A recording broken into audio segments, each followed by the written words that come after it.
Berberine is having a resurgence in popularity due to its impact on GLP-1, metabolism, the gut microbiome, inflammation, and weight loss. But which form of purified berberine extract is the most effective? Is one really better than the other? Or is it just a case of savvy marketing? Keep watching to see what the evidence has to say about two different forms of berberine extract: dihydroberberine and Berberine HCL. Many of you have asked some great questions about berberine, specifically the difference between the purified extract called berberine hydrochloride, or HCL, and a novel extract called dihydroberberine. So I decided to dig into the research and investigate which form has the most evidence in its favor. But there are two things I want to highlight before going further.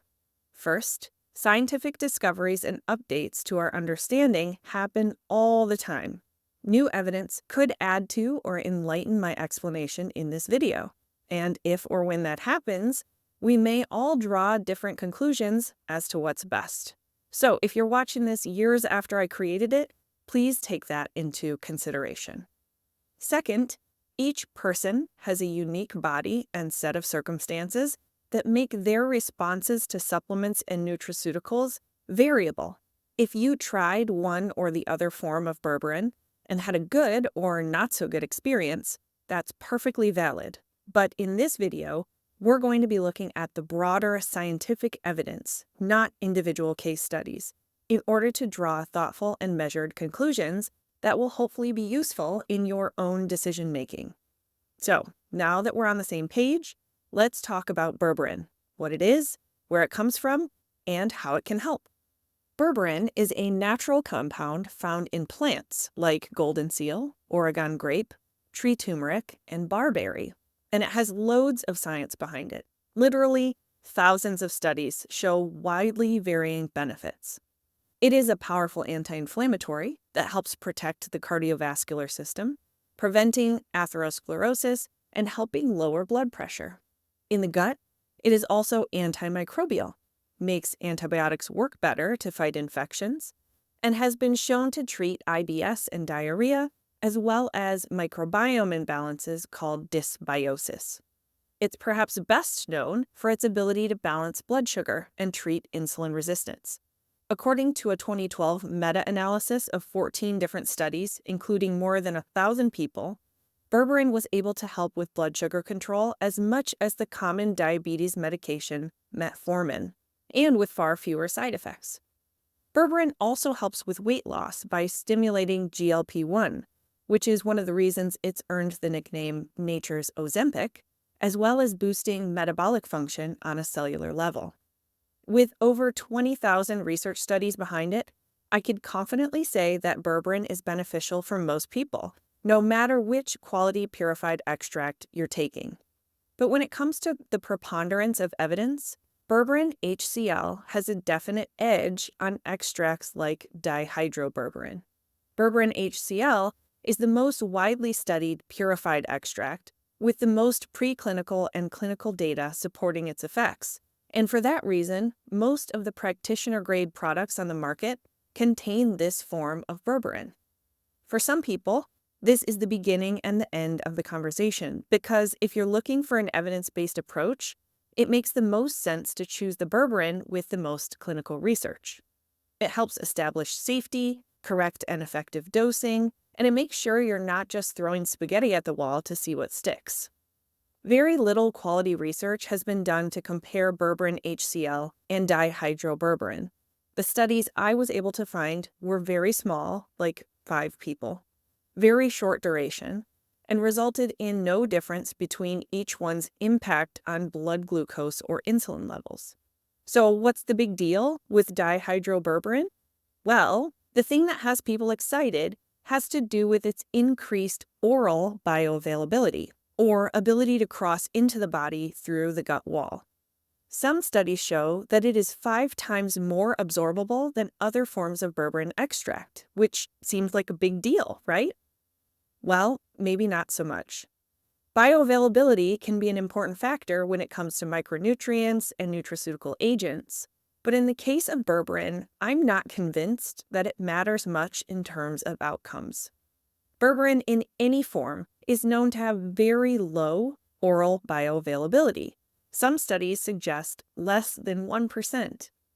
Yet oral berberine is shown in preclinical models and in clinical studies to be effective regardless of its percentage of bioavailability. If we look into history, berberine-containing herbs have been used for millennia in traditional Chinese medicine, long before any modern ideas of bioavailability. While the many systemic mechanisms of berberine are not fully understood, what is understood and accepted is oral berberine's impact on the gut microbiota, which doesn't require berberine to be absorbed in any percentage to have an effect. The broad-ranging impact of the microbiome on all body systems has been well established. For example, in the case of the gut-brain axis, blood sugar regulation, systemic inflammation, hormone detoxification, and other systems. Here's another interesting point about the relevance of bioavailability. When we look at what's actually happening when berberine interacts with your body, studies suggest that oral berberine is actually modified to dihydroberberine by the gut microbiota in the GI tract. However, it is then almost immediately converted back to berberine within the intestinal wall itself.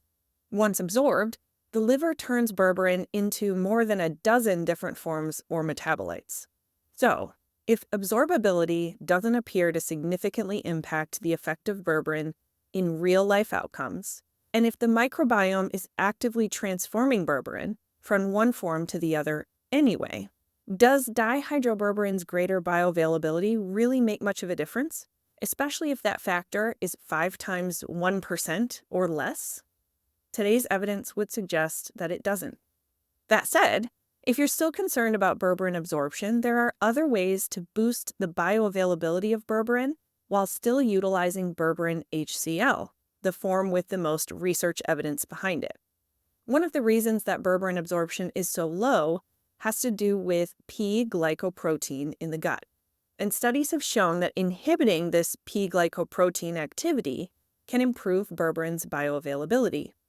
One way to achieve this inhibition is using epigallocatechin gallate, or EGCG, from green tea, which is why one of my favorite berberine products combines decaffeinated green tea with Berberine HCL in one tablet.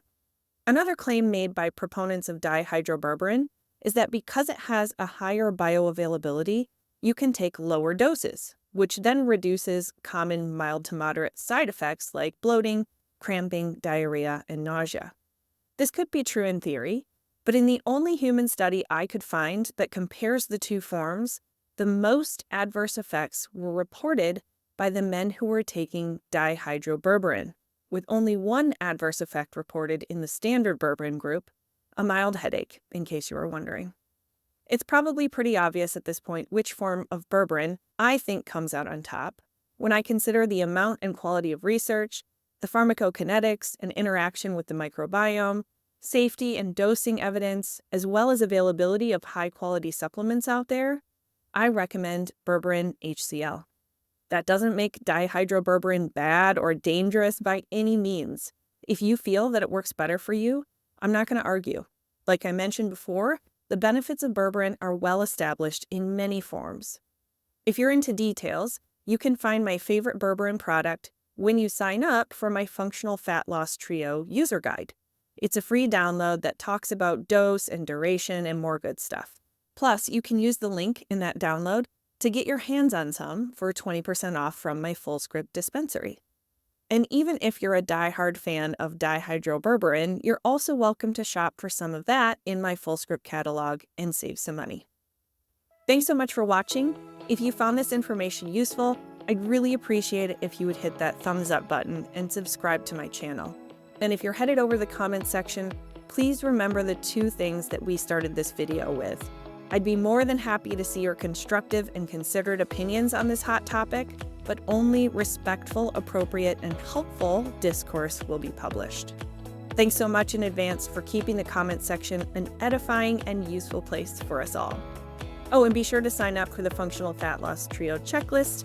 I've put the link in the video description so you can grab your copy. Thanks again, and I'll see you in the next video.